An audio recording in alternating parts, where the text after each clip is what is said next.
नमस्कार मंडळी, स्वागत आहे तुमचं आमच्या चॅनलमध्ये। आवाज महामुंबईचा, शोध बातमीचा, कौल मनाचा।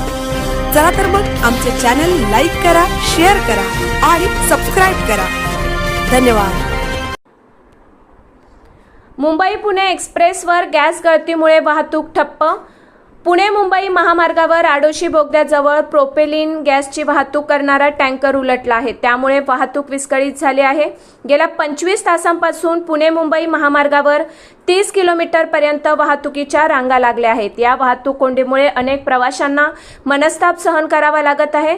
अनेक प्रवासी अडकून पडले आहेत। एसटी महामंडळाच्या अनेक बसेसही यात अडकून पडल्या आहेत, त्यामुळे आता इतर बस रद्द करण्याचा निर्णय परिवहन महामंडळाकडून घेण्यात आला आहे।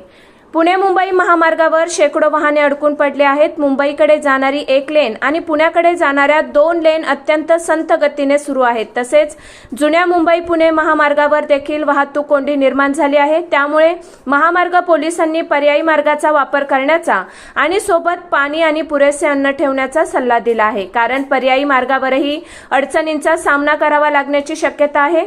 दरम्यान अद्यापही गॅस टँकरमधून गॅस लिकेज सुरूच आहे। टँकरमधील गॅस दुसऱ्या टँकरमध्ये ट्रान्सफर करण्यात येणार असल्याची माहिती महामार्ग पोलिसांनी दिली आहे।